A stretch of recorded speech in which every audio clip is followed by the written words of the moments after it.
अरे welcome welcome welcome cuties. आगे next chapter के लिए।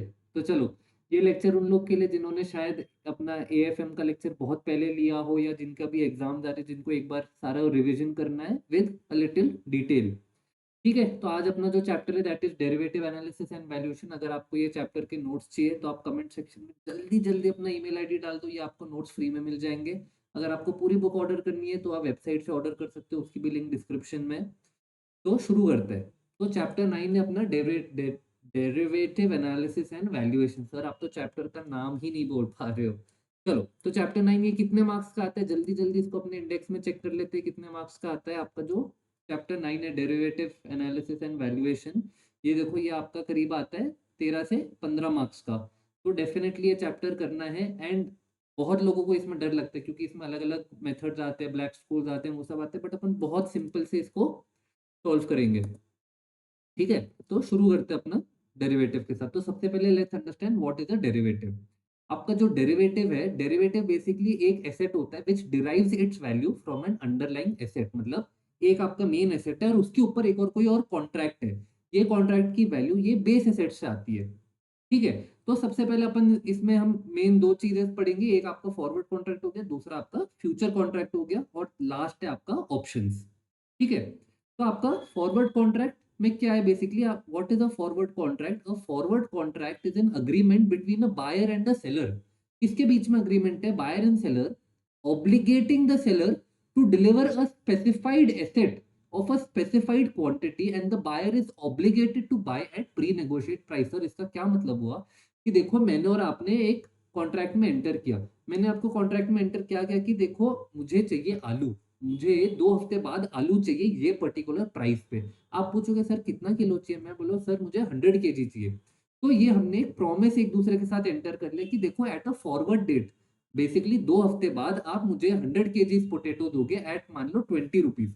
उस दिन भले मार्केट में प्राइस कुछ भी चल रहा हो, मार्केट में भले प्राइस 50 रुपए किलो चल रहा हो या मार्केट में भले प्राइस 5 रुपए किलो चल रहा हो, ये contract will be honoured at the price of 50 rupees, at the price of 20 rupees per KG. That is जो हमने अग्री किया था।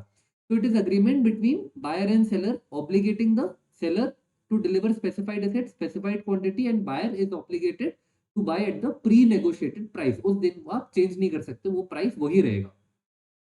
सर ये फॉरवर्ड कॉन्ट्रैक्ट हो गया। फ्यूचर कॉन्ट्रैक्ट क्या होता है? फ्यूचर कॉन्ट्रैक्ट भी सेम होता है, बस इसमें लिटिल डिफरेंस है। Except it is settled via margin money. तो इसमें क्या होता है, फ्यूचर कॉन्ट्रैक्ट में क्या होता है, हम बस डिफरेंस सेटल कर देते हैं। भाई देखो, हमने क्या प्रॉमिस किया था, हमने उस दिन क्या डील की थी कि आप मुझे दोगे एट 20 रुपीज पर केजी, ये प्राइस पे आप दोगे। मान लो उस दिन जो प्राइस है, मान लो उस दिन जो प्राइस हुआ वो 28 पर केजी हुआ। बताओ, जो बायर है, जो ये आलू खरीदने वाला है, उसको ये गेन हुआ ये कॉन्ट्रैक्ट में एंटर करके, लॉस हुआ? उस दिन अगर वो मार्केट में जाके खरीदता तो उसको कितने में कितना देना पड़ता? 28 रुपीज देना पड़ता। But because he had entered into this contract, तो वो 20 kg देगा, तो दैट 20 पर केजी देगा, तो that mean there is a gain of rupees 8 per KG. तो सेलर क्या बोलता है कि भाई तुम you I will pay you 8 rupees per kg instead of actually delivering the goods. ठीक है, तो they are either settled by cash, या तो they are settled by cash, जैसे मैंने आपको बोला कि भैया 8 रुपए का सेटलमेंट हो जाएगा अगर 1 किलो क्वांटिटी है, और physical delivery that is the seller will give उतना क्वांटिटी जितना डिस्कस था एट वही प्राइस। वो मार्केट से खरीदेगा 28 रुपए में और तो मुझे दे देगा 20 रुपए पर किलो पे। उसके लिए 8 रुपए का लॉस हो गया, बट मेरे को क्वांटिटी चाहिए थी, तो या तो फिजिकल डिलीवरी। और क्या डिफरेंस है फ्यूचर कॉन्ट्रैक्ट में? It is traded via an exchange. आपका जैसे स्टॉक मार्केट है, स्टॉक मार्केट का एक एक्सचेंज है कि नहीं पूरा, तो it is traded via an exchange and these are standardize. देखो, तो आप और मैं इसको चेंज नहीं कर सकते, ये मार्केट में कॉन्ट्रैक्ट चलते रहते हैं कि ये प्राइस पे ये क्वांटिटी पे इतने इतने चीजें हैं, आना है तो आओ। तो दीज आर स्टैंडर्डाइज, आप इसको बहुत ज्यादा मॉडिफाई नहीं कर सकते हो। आपका जो फॉरवर्ड कॉन्ट्रैक्ट है इसको ओटीसी बोलते हैं, that is over the counter, क्योंकि इसमें आप चेंज कर सकते हो, दो पार्टीज आपस में मिलके डिसाइड कर सकते हैं अलग अलग चीज अबाउट दी कॉन्ट्रैक्ट। ठीक है, चलो अगला अपन देखते हैं कि भाई ये बेसिस पॉइंट और ये सब क्या होता है। ठीक है, अपन बस कुछ कुछ वर्ड समझ लेते हैं क्या होता है, देन आगे बढ़ते हैं। तो देखो, एक आपका होता है स्पॉट प्राइस। स्पॉट प्राइस जो होता है, जो that is the price today. दूसरा है आपका future price, that is the price that will be later. तो यूजुअली जो बेसिस होता है इनके डिफरेंस को बोलते हैं। मान लो मैं आपको बोलूं कि भाई अगर मान लो मैं तुमको बोल रहा हूँ कि अगर तुमको आलू आज चाहिए तो आज का इसका स्पॉट प्राइस है 30 रुपीज पर किलो। बट अगर यही आलू तुमको 1 साल बाद चाहिए तो फिर मैं तुम्हें ऐसा दूंगा 35 रुपीज किलो। तो इस केस में बेसिस पॉइंट क्या हुआ, बेसिस हुआ ऑफ 5 रुपीज, दैट इज 30 - 35। ठीक है, तो ये आपका -5 का बेसिस हुआ। अच्छा सर इसका मतलब क्या हुआ, देखो अगर आपका नेगेटिव है, अगर आपका बेसिस जो है वो नेगेटिव है, हमारे केस में नेगेटिव आया कि नहीं, तो that means your market is in contango, मतलब future prices are more than your forward prices, future prices are more than your current prices. But अगर ये आपका पॉजिटिव आया, इसका मतलब your market is at backwardation, मतलब चीजें आप आज खरीदो, अगर आप कोई चीज आज खरीदो वर्सेस आप कोई चीज बाद में खरीदो, it is better, it is cheaper कि आप इंस्टेड वो चीज बाद बाद में खरीद लो। आज मान लो आलू का प्राइस 30 रुपीज किलो है एंड बाद में वो 15 रुपए किलो है, या 10 रुपए किलो में बोलो मान लेता हूँ, तो ये 20 रुपीज का जो गैप है, this is called market is in backwardation. की भाई जब मुझे 2 हफ्ते बाद, जब मुझे 2 महीने बाद चाहिए अगर आलू, और उस दिन अगर प्राइस इसका कम है, then what I am going to pay today, मैं आज क्यों एंटर करूंगा कॉन्ट्रैक्ट में, मैं उसी दिन खरीद लूंगा ना। तो इसलिए दिस इज कॉल्ड बैकवर्डेशन, या इसको बोलते हैं इन्वर्टेड मार्केट। यूजुअली क्या होता है, कोई भी चीज आप आज खरीदो वर्सेस कोई भी चीज आप फ्यूचर में खरीदो, फ्यूचर में आपको महंगी मिलनी चाहिए। आपकी यूजुअली जो मार्केट्स होते हैं दे आर इन कॉन्टेंगो मार्केट। चलो, ये क्या होता है, ये जो डिफरेंस होता है जैसे जैसे टुवर्ड्स एक्सपायरी होती है, ये कॉन्ट्रैक्ट की एक्सपायरी क्या बोलते हैं, अगर 2 हफ्ते का कॉन्ट्रैक्ट है कि 2 हफ्ते बाद मेरे को प्राइस चाहिए, तो जैसे जैसे we reach towards closer to the end of that 2 weeks, तो उसको एक्सपायरी बोलते। तो लास्ट 2 वीक्स का last day would be called the expiry. तो जैसे जैसे हम एक्सपायरी के पास आते जाएंगे, ये स्पॉट प्राइस और ये फ्यूचर प्राइस का जो डिफरेंस है ये कम होते जाएगा, they will start to converge. ठीक है, so it approaches zero toward the expiry of contract. क्योंकि मान लो आप अगर, अभी हम 2 हफ्ते का गैप ले रहे हैं, आप धीरे धीरे जैसे जैसे डेज पास होते जाएंगे, एक दिन का गैप आएगा, फिर इतना डिफरेंस थोड़ी होगा कि भाई आज खरीदो तो 30, कल खरीदो तो 35। ये चेंज हो जाएगा कि भाई कल खरीदो तो शायद 34, 33 कुछ भी एक प्राइस होगा, और आज खरीदो तो 32 हो गया होगा। तो ये गैप रिड्यूस होता रहता है। ठीक है, सबको क्लियर है what is कॉन्टेंगो and what is backwardation. कॉन्टेंगो है जब फ्यूचर में आपके प्राइसेस हायर होते हैं, which is usually the case. आपका बैकवर्डेशन क्या होता है, जब आपके फ्यूचर में प्राइसेस कम होते हैं। चलो, अब हम देखते हैं कि फॉर्मूला कैसे कैलकुलेट करते हैं, किस चीज का ये फॉर्मूला है सर, ये जो फॉर्मूला है टू कैलकुलेट फ्यूचर प्राइस, कोई भी चीज की फ्यूचर प्राइस कैसे कैलकुलेट करते हैं। वो आपके स्टॉक्स हो सकते हैं, आपका कोई भी चीज हो सकता है। तो आपका जो फॉर्मूला है, future price is equal to आपका स्पॉट प्राइस, ये स्पॉट प्राइस है दैट इज टुडे। ठीक है, इसमें आप ऐड करोगे कैरिंग कॉस्ट। कैरिंग कॉस्ट मतलब ये जो भी एसेट है, इसको होल्ड करने के लिए आपको जो कॉस्ट लगता है, that is to carry the asset, आपको जो कॉस्ट लगता है that is your carrying cost, और minus is your return. Basically आपको ये एसेट जब तक आपके पास है, तो जो भी रिटर्न्स दे रहा है, जो भी आपको ये बेनिफिट्स दे रहा है, वो आपको माइनस करना पड़ेगा। तो एक सिंपल सा मैंने एग्जांपल से समझाया नीचे, कि मान लो मुझे, मेरे पास एक गाय है, ठीक है, मुझे ये गाय की फ्यूचर प्राइस जाननी है कि भाई अगर इसको मैं मान लो 1 साल बाद अगर बेचना चाहूँ तो मैं क्या प्राइस पे इसको बेच सकता हूँ। तो this is the theoretical minimum price. क्यों, क्योंकि हम रिटर्न भी माइनस करें, तो this is the theoretical minimum price कि भाई इतना तो मुझे मिलना ही चाहिए। कैसे कैलकुलेट करेंगे, आज हम देखेंगे कि अगर मैं ये काऊ को, अपनी गाय को अगर आज बेचूं तो कितना मिलेगा मुझे।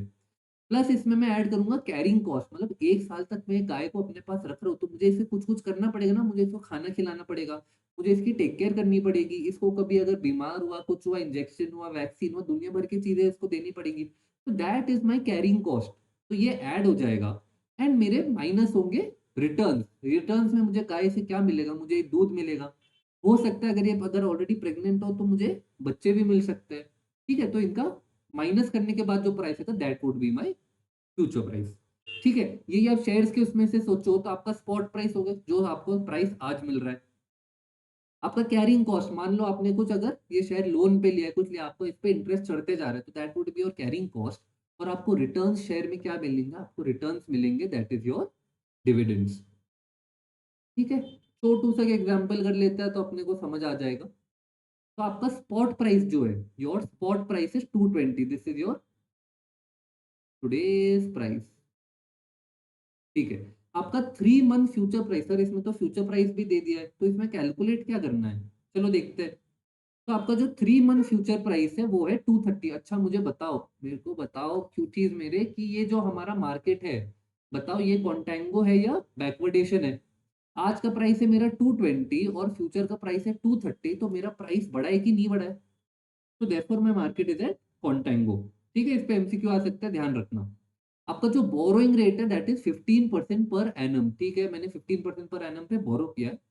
Dividend receivable before expiry is equal to 2.5, मतलब as long as I am holding this stock मुझे 2.5 की इस पे डिविडेंड मिलने वाली है। हमें क्या कैलकुलेट करना है कि वेदर इसमें आर्बिट्रेज पॉसिबिलिटी है कि नहीं, क्योंकि ये जो 230 है this is as per market, और हमारा जो फॉर्मूला हमको देता है that is the future price should be future price. ठीक है, this is the ideal price that it should be at. तो अगर अपना जो शुड बी प्राइस है ये 230 से कम आया तो अपन खरीद लेंगे, अगर 230 से ज्यादा है तो शॉर्ट कर लेंगे। अगर एग्जैक्ट 230 आए तो there is no arbitrage possibility, but there is arbitrage possibility as long as our market price is not equal to our should be future price. ठीक है, ठीक है, ठीक है। क्या बोला मैंने? अगर इसका प्राइस ज्यादा निकला, मतलब अगर अपना फ्यूचर का प्राइस जो शुड भी है वो ज्यादा है, तो फिर अपन ये फ्यूचर को शॉर्ट कर देंगे। और अगर ये अपना जो शुड बी फ्यूचर प्राइस अगर वो कम आया तो फिर अपन ये फ्यूचर को बाय कर लेंगे, because we expected to price. चलो देखते हैं। So the future price should be हम कैलकुलेट करें 220। क्या हुआ, हम पहले स्पॉट प्राइस हमने बोला स्पॉट प्राइस ऐड करेंगे। ठीक है, उसके बाद हम क्या ऐड करेंगे? हम कैरिंग कॉस्ट ऐड करेंगे। कैरिंग कॉस्ट क्या है? अपना लोन का इंटरेस्ट है। लोन का इंटरेस्ट कितना होगा? हम आज खरीदेंगे तो 220, उस पे 15% इंटरेस्ट लगेगा। और ये कितने महीने के लिए? ये है अपना 3 महीने के लिए। 3 मंथ फ्यूचर प्राइस हम कैलकुलेट कर रहे हैं ना। तो हमने इसको किया 3/12, एंड फिर हम इसमें से माइनस करेंगे dividend, because this is your expected return. तो 2.5 माइनस करेंगे तो अपने को मिला है कि ये जो ought to be future price है दैट इज 225.75। मुझे बताओ क्या is this the same as 230 जो मार्केट में प्राइस चल रहा है? नहीं। तो 225.75 हम कंपेयर करें 230 से, तो हम क्या देख रहे हैं कि बहुत there is actually a profit opportunity of 230 minus 225.75 कितना का आया? 4.25 रुपीज का आई सी अ प्रॉफिट अपॉर्चुनिटी। अब देखते हैं इसको अर्न कैसे करेंगे। तो our arbitrage opportunity exists as actual price is not equal to the ought to be future price. Hence, arbitrager will buy the stock at 220 by borrowing at 15% for 3 months. ठीक है, तो हम ये जब भी अपना रहता है तो इसका ऑपोजिट रहता है। एक है अपना स्टॉक को हम बाय करेंगे एंड दूसरा है अपने फ्यूचर को सेल करेंगे। तो आपका जो फ्यूचर को आप बाय करोगे दैट विल बी एट, जो आप स्टॉक को बाय करोगे दैट विल बी एट 220, और आप फ्यूचर को आज सेल कर दोगे। कौन से प्राइस पे सेल करोगे? आप इसको शॉर्ट करोगे बेसिकली 230 पे। ये क्या हो गया? ठीक है, 230 पे आपने शॉर्ट कर दिया। तो क्या होगा? On expiry your futures contract will be settled by delivering the stock he brought. Sir इसका क्या मतलब हुआ? आपने क्या किया? आपने स्टॉक को बाय किया ना, आपने फ्यूचर को सेल किया। आपने फ्यूचर को अगर सेल किया है, इसका मतलब क्या हुआ कि ऑन द डिलीवरी डेट आप जब ये सेल कर रहे हो, आपने क्या किया? आपने प्रॉमिस टू सेल किया है। बेसिकली आपने प्रॉमिस टू सेल स्टॉक किया है। तो आप ये सेल स्टॉक कहाँ से स्टॉक करोगे? ये कोई तो स्टॉक आपको बेचना पड़ेगा ना, तो you should be holding some stock, तो इसलिए हम बाय करने वाले हैं। तो इसलिए on expiry the future contract will be settled by delivering the stock he bought. ये जो स्टॉक खरीदा वो उसी को डिलीवर कर देगा। तो इसलिए प्रॉफिट अपना कितना हो जाएगा? अपना जो प्रॉफिट होगा that is 230 plus 2.5 minus 220 minus 8.25। बताओ ये क्या क्या फिगर है? आपका 230 जो है ये आपका फ्यूचर का प्राइस है, आपका 2.5 डिविडेंड है, 220 आपका करंट प्राइस है, और 8.25 आपका इंटरेस्ट है। तो इससे आपका 4.25 का प्रॉफिट आता है। ये वही है जो हमने इधर कैलकुलेट किया था। बताओ क्लियर है कि नहीं? है क्लियर? बड़े आगे। चलो अगला अपन देखते हैं कि भाई कंपाउंडिंग कैसे करते हैं। तो देखो दो टाइप की कंपाउंडिंग है। एक है आपका पीरियोडिक कंपाउंडिंग और दूसरा है आपका कंटिन्यूअस कंपाउंडिंग। तो पीरियोडिक कंपाउंडिंग में क्या होता है? पीरियोडिक कंपाउंड बोलते हैं कि भाई एनुअल कंपाउंड हो रहा है, मतलब बेसिकली साल के एंड पे आपका इंटरेस्ट ऐड हो जाएगा और फिर कंपाउंड होगा।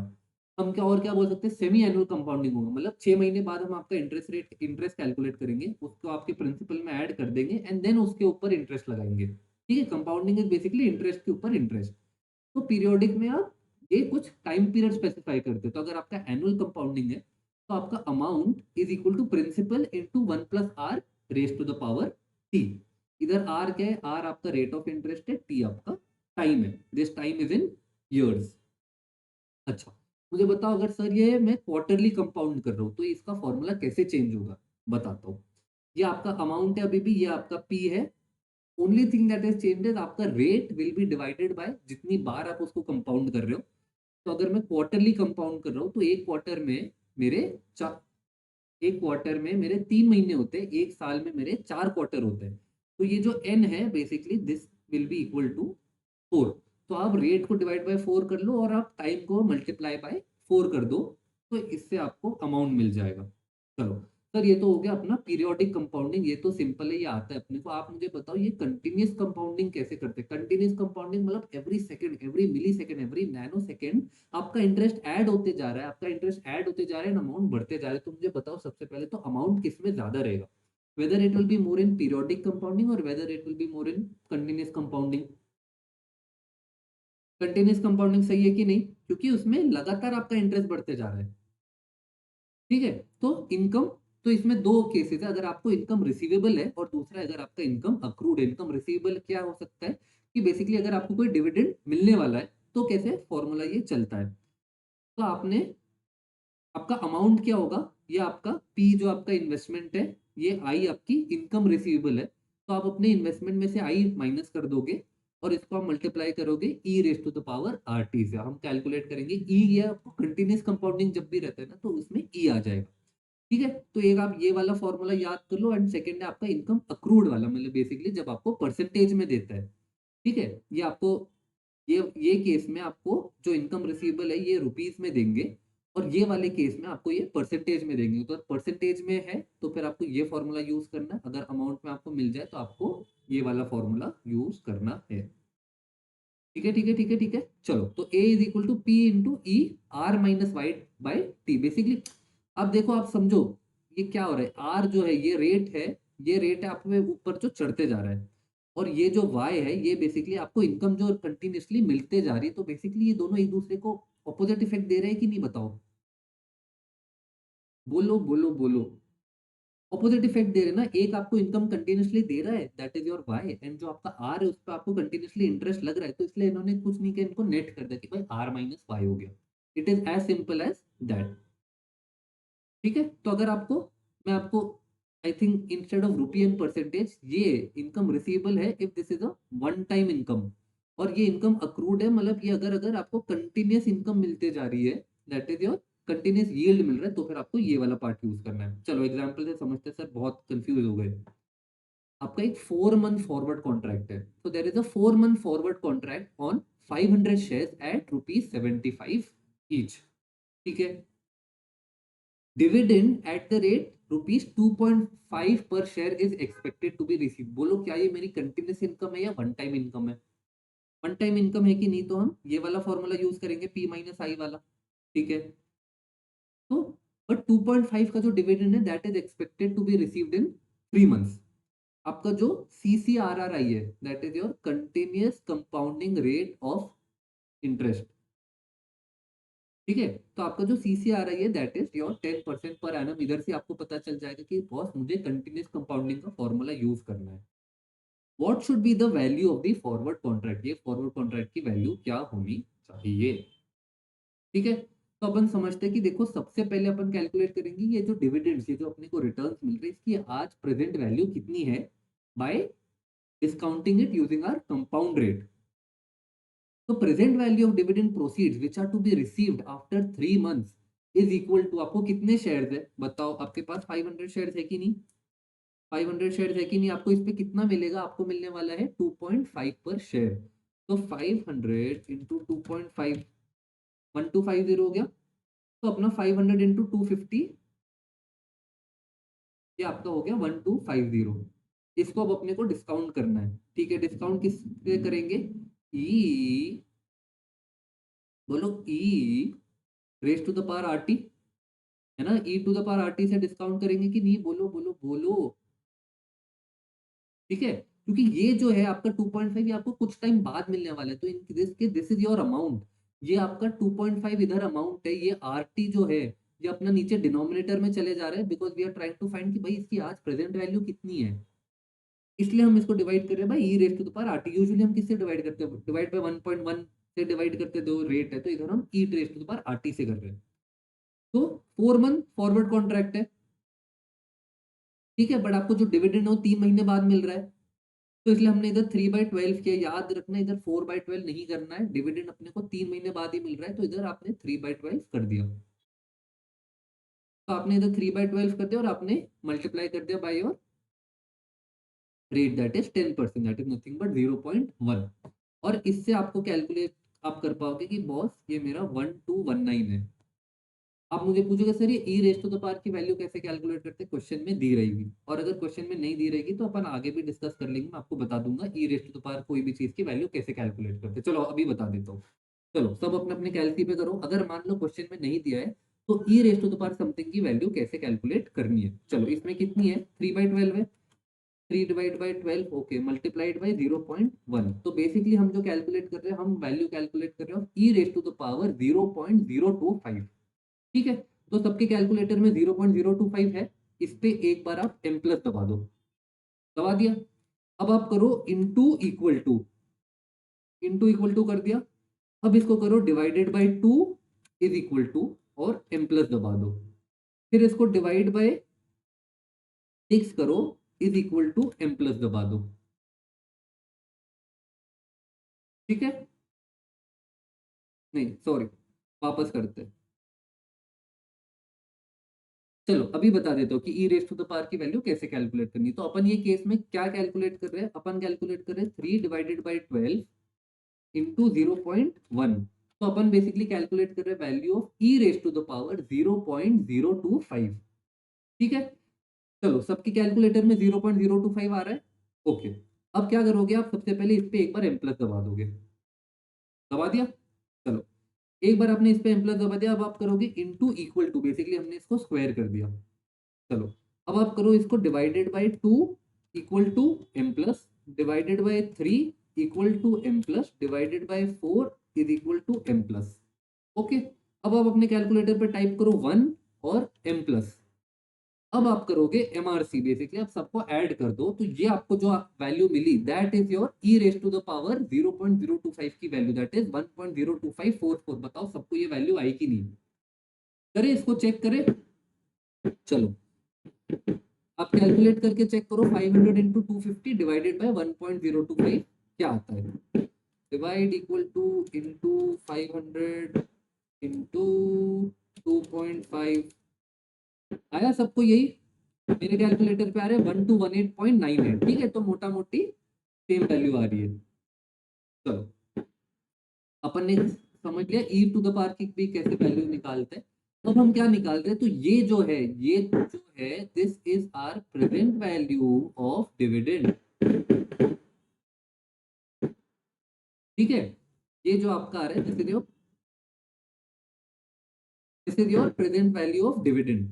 नेक्स्ट क्या आपको कैलकुलेट करना है, what is the value of the forward contract करना है। तो फॉरवर्ड कॉन्ट्रैक्ट जो है अपना 500 इंटू 75, ये तो है ही, इसमें से आपने जो आपको रिटर्न्स मिलने हैं वो आपने माइनस कर दिए, है ना, है ना, है ना, है ना, है ना, बोलो कि नहीं, है। तो अपने अपने रिटर्न्स माइनस करते हैं उसको प्रेजेंट वैल्यू पे लाके, और अब आप इसको मल्टीप्लाई कर रहे हो e raise to the power 4/12 into 0.10। क्यों मल्टीप्लाई कर रहे हैं, क्यों मल्टीप्लाई कर रहे हैं, क्योंकि पहले हमने डिविडेंड जो है अपना जो कॉन्ट्रैक्ट है वो 4 महीने आगे का है, बट डिविडेंड 3 महीने आगे का है, तो हमने डिविडेंड को पहले 3 महीने को आगे आज प्रेजेंट वैल्यू पे लेके आए, आज के ये प्रेजेंट वैल्यू से माइनस किया, और अब इसको 4 महीने आगे लेके जा रहे हैं। बस देखो आप गेम समझो, अपना ये कॉन्ट्रैक्ट है, मतलब ये आज का है, ये अपना फ्यूचर है 4 मंथ। ठीक है, 4 मंथ एक्सपायरी, बट डिविडेंड जो है इधर हमें 3 मंथ पे मिल रहा था। तो हमने क्या किया, देखो हम सबसे पहले ये डिविडेंड को इधर टाइम 0 पे लेके आए, 0 मंथ पे। ठीक है, हमें जितना लग रहा था हमने उतना माइनस किया और हमें मान लो एक एक्स वैल्यू मिली, that is in this case ये वाला ब्रैकेट वाला पार्ट। और अब हम इसको वापस 4 महीने आगे लेके जा रहे हैं। समझे समझे समझे कि नहीं? ठीक है, तो इसलिए अब हम इसको मल्टीप्लाई कर रहे हैं by e raise to the power 4/12 into 0.10 और आपको ये वैल्यू आ जाएगी। ठीक है, आई होप अब ई रेज टू द पावर की वैल्यू भी ढूंढ पाओगे। यूजुअली क्वेश्चन में गिवन है, अगर क्वेश्चन में नहीं गिवन है तो अब आपको मेथड आता है इसको कैसे कैलकुलेट करते हैं। ठीक है, मैं ये रेज कर रहा हूँ, आप पॉज कर लो, समझ लो, फिर आगे बढ़ना। थोड़ी सी जगह बना देते हैं बस अपन इधर।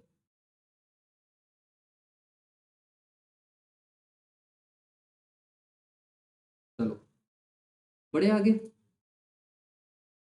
तो ये था अपना फॉरवर्ड कॉन्ट्रैक्ट। अब अपन पढ़ रहे हैं कि बॉस फ्यूचर्स। सर फ्यूचर्स क्या होता है, फ्यूचर्स कैसे होता है? तो देखो, फ्यूचर्स में ना एक सेट अमाउंट ऑफ क्वांटिटी होती है। यूजुअली क्या होता है आपका, जैसे निफ्टी का फ्यूचर हो गया, कुछ हो गया, तो उसमें क्या होता है आपका एक फ्यूचर कॉन्ट्रैक्ट में आपके 50 निफ्टी होते हैं। One contract is 50 units of Nifty 50 into value of Nifty 50। आप एक निफ्टी पे नहीं खेलोगे, आप 50 पे एक साथ खेलोगे। Both the buyer and seller have to deposit margin money. इसमें एक मार्जिन मनी डिपॉजिट करना पड़ता है, क्योंकि इसमें क्या होता है कि डेली जो प्राइस ऊपर नीचे होता है वो मार्जिन मनी से एडजस्ट होता रहता है। फ्यूचर में हमने बोला था कैश सेटलमेंट है, तो आपका सीधा मार्जिन मनी से ही सेटल एडजस्ट होता रहता है। मार्जिन मनी क्या होता है? बेसिकली एक सेफ्टी अमाउंट की, भाई 1 लाख तुमने मान लो डाल दिया, 1 लाख। अब मेरा जब तक जो फ्यूचर प्राइस जो हमने प्रॉमिस किया है और वर्सेस उस दिन का प्राइस का गैप, जब तक 1 लाख नहीं होता तब तक मुझको और पैसे नहीं देने, वो मार्जिन से ही एडजस्ट होते रहेगा। ठीक है, तो margin has to be replenished if it falls below the minimum margin requirement. So there is a minimum margin requirement कि देखो अकाउंट में आपके हमेशा मान लो 30,000 तो होने ही चाहिए। 30,000 से अगर आपका बैलेंस नीचे जाएगा तो आपको पूरा रिप्लेनिश करना पड़ेगा and bring it back to the 1 lakh वाला लेवल। क्वेश्चन करेंगे, don't worry. Expiry date is last Thursday of the relevant month. देखो हर महीने का लास्ट थर्सडे जो रहता है वो आपका एक्सपायरी डेट होता है of this future contract. Investor can square off the position और it can wait till maturity. या तो तुम स्क्वायर ऑफ पहले ही कर सकते हो, स्क्वायर ऑफ मतलब उस दिन का जो प्राइस है वर्सेस प्रॉमिस प्राइस को कंपेयर करके तुम उसी दिन स्क्वायर ऑफ कर लो, या तो एक्सपायरी पे ऑटोमेटिक ये सेटल हो जाएगा। चलो एग्जांपल देखते हैं। पेन का कलर वापस मैं ब्लू कर देता हूँ। चलो, investor shorts October bank Nifty future at 25,000। Investor ने क्या किया है? शॉर्ट किया है। आप मुझे बताओ, अगर इन्वेस्टर ने शॉर्ट किया है तो उसको गेन कब होगा? जब इसका प्राइस ऊपर जाएगा, जब प्राइस नीचे जाएगा? जब प्राइस नीचे जाएगा। Investor will gain when the price falls, that is when the price goes below 25,000 only, then will the investor gain, क्योंकि इन्वेस्टर ने इसको शॉर्ट किया है। 1 मंथ लेटर ही स्क्वायर्स ऑफ, ओ हो, आनंद ही आनंद। 1 मंथ लेटर ही स्क्वायर्स ऑफ एट 24,000। मेरे को बताओ कितने का उसको फायदा हुआ? उसको हर बैंक निफ्टी फ्यूचर पे 10,000, 25,000, 24,000, सॉरी 1,000 का फायदा हुआ। बोलो हाँ कि ना? आपके इन्होंने क्या बोला, ये क्वेश्चन में वन कॉन्ट्रैक्ट में 10 यूनिट होते हैं। ठीक है, तो आपको बेसिकली कितने का फायदा हो गया? आपको 10,000 का फायदा हो गया। And margin requirement is 20%, 20% of your entire contract value. तो सबसे पहले हम देखते हैं कि मार्जिन रिक्वायरमेंट क्या है। तो आपको जो initial outflow that is your margin, that is 25,000 पे आपने शॉर्ट किया था। कितने शॉर्ट किए थे? हमने 10 यूनिट शॉर्ट किए थे, क्योंकि एक कॉन्ट्रैक्ट में 10 यूनिट है। एंड 20% से आप मल्टीप्लाई करोगे तो आपको मिलेगी कि 50,000 की मार्जिन रिक्वायरमेंट है। दैट इज 50,000 आपको बैंक में डिपॉजिट करना है। बैंक है आपका जो भी डीमैट अकाउंट है। नेक्स्ट क्या है? What is the cash inflow upon squaring. तो देखो 10,000 का तो आपको प्रॉफिट हो गया, प्लस ये जो 50,000 आपने डिपॉजिट किए थे ये भी तो वापस मिलेंगे। तो आप इसमें ऐड करोगे 50,000 and you will get 60,000 back. ठीक है, जिस दिन आप स्क्वायर करोगे उस दिन आपको मार्जिन मनी और आपका प्रॉफिट या लॉस एडजस्ट होके मिल जाएगा। नेक्स्ट अपन बात करते हैं हेजिंग के बारे में। हेजिंग क्या होता है सर? अभी हमने देखा कि अपने को प्रॉफिट या लॉस हो रहा है। हेजिंग, हेजर जो होता है वो बोलता है कि बॉस मुझे ना प्रॉफिट चाहिए, मुझे ना लॉस चाहिए, मुझे बस चाहिए कि मैंने आज जो डिसाइड कर लिया फ्यूचर में प्राइस चेंज होने की वजह से मुझे उससे कोई इफेक्ट ना हो। अगर मैंने मान लो मैंने एक यूएस के क्लाइंट को मान लो मैंने 10,000 की सेल की है आज $10,000 और मैंने कैलकुलेट किया है कि बॉस मुझे एज पर इंडियन रुपी इसमें 8,000 का गेन होने वाला है एज पर टुडेज रेट। मैं चाहता हूँ कि ये जब 3 महीने बाद जब मुझे पेमेंट मिले तब भी मुझे 5,000 का ही गेन हो इंडियन रुपीज़ में। मैं ना ज़्यादा चाहता हूँ, मैं ना कम चाहता हूँ, मैं बस 5,000 चाहता हूँ। That is what is hedging. It is taking position in one market to offset and balance against risk adopted by assuming position in opposing investment. हम इसमें क्या करते हैं, एक चीज़ खरीदते हैं और एक चीज़ सेल करते हैं, बाद में वो दोनों आपस में स्क्वायर अप हो जाते हैं। एक का गेन होता है, दूसरे का लॉस होता है। देखिए कैसे? चलो क्वेश्चन देखते हैं। Investor had bought 100 shares of Tata Steel at 300। ये उसने एक्चुअली शेयर्स ले लिए। ठीक है, ये उसने शेयर्स खरीदे थे। कितने शेयर्स खरीदे थे? उसने खरीदे थे 100 shares at rupees 300 each. Now the stock is up at 350। ये जो 300 का स्टॉक है ये अब 350 350 रुपीज का हो गया है। He is concern that the profit might get wiped out but wants to keep the stock. वो बोल रहे हैं कि बॉस मुझे 50 रुपए का प्रॉफिट हो गया है, मैं चाहूँ तो बेच सकता हूँ बट मैं रखना चाहता हूँ। क्यों बताओ क्यों? क्योंकि वो बोल रहे हैं कि बहुत there is an upcoming dividend, मैं ये डिविडेंड लेके बेचना चाहता हूँ। मैं चाहता हूँ कि ये डिविडेंड रहे मेरे पास। बट ये डिविडेंड कब मिल रहा है? ये डिविडेंड मिल रहा है सितंबर में। ठीक है, तो ये डिविडेंड मिल रहा है सितंबर में, तो उसको सितंबर तक ये स्टॉक होल्ड करके रखना है। तो वो क्या करता है, वो investor sells 350 September stock future contract. देखो इसने दो मार्केट में पोजीशन ली, एक स्पॉट मार्केट में, दैट इज स्पॉट मार्केट में where is holding already 100 share at 300 each, एंड दूसरी पोजीशन इसने फ्यूचर मार्केट में ली है वेर ही इज सेलिंग। देखो इनका हमेशा ऑपोजिट इफेक्ट होगा। अगर तुम ये मार्केट में बाय करके बैठे हो, अगर तुम करेंट, अगर तुम्हारा जो स्पॉट मार्केट है अगर उसमें तुम बाय करके बैठे हो, तो हेजिंग के लिए तुम फ्यूचर मार्केट में सेल करके रखोगे, जिससे कि इन दोनों का हो जाए, क्या हो जाए, खिचकिच हो जाए। दैट इज एक का प्रॉफिट दूसरे के लॉस से सेट ऑफ होके भाई मेरे इस पे अब कुछ नहीं आएगा। उसने क्या किया, उसने 350 का स्टॉक फ्यूचर सेल कर दिया है।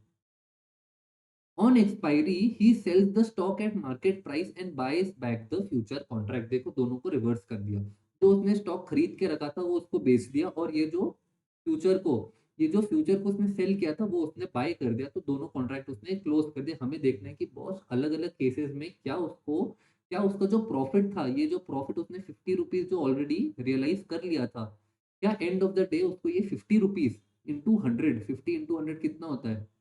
या एंड ऑफ द डे उसके पास ये 5,000 का प्रॉफिट बचा कि नहीं, भली मार्केट में कुछ भी प्राइस हो। चलो फर्स्ट केस देखते हैं। अगर मार्केट का जो प्राइस है ये 350 से वापस 300 पे गिर के आ जाए, और सेकंड केस है अगर ये 350 से 400 बढ़ जाए। ठीक है, हम क्या चाहते हैं, बोथ ऑफ दी सिनारियोज उसको 5,000 का ही प्रॉफिट हो।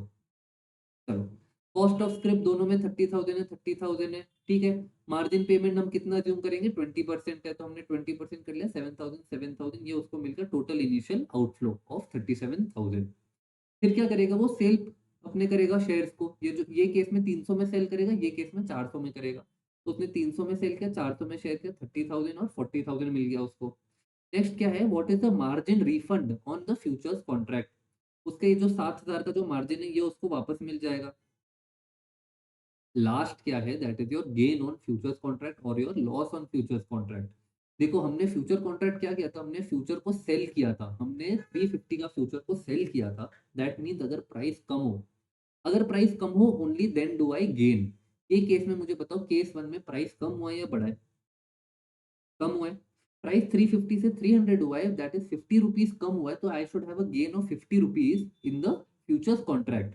तो मुझे इधर गेन जो हुआ है दैट इज ऑफ 50 इंटू 100, तो मुझे मिला इधर 5,000। अब आप इन सबको ऐड करो, टोटल जो मेच्योरिटी पे है 40,000 और आपको नेट पे ऑफ मिला है 5,000। इसमें हमने प्रेजेंट वैल्यू को इग्नोर किया है। हमने इसमें बस हम वो कैलकुलेट चेक करना चाहते हैं कि बॉस की मेरा जो ओरिजिनल 5,000 का प्रॉफिट है, क्या was I able to retain it और नॉट। सेकेंड केस आप देखो, इधर अपना प्राइस बढ़ा है, तो अपने जो फ्यूचर मार्केट है उसमें तो अपने को लॉस हो गया है। कितने का लॉस हुआ? अपने को लॉस हुआ 5,000 का। आप इधर देखो तो अल्टीमेटली इधर फिर भी 5,000 का ही नेट पे ऑफ मिला, दैट मीन इररेस्पेक्टिव ऑफ जो भी मेरा स्टॉक प्राइस हो जाए, मुझे 5,000 का ही गेन जो मैं सेव कर चुका हूँ, मुझे उतना ही होगा। ठीक है?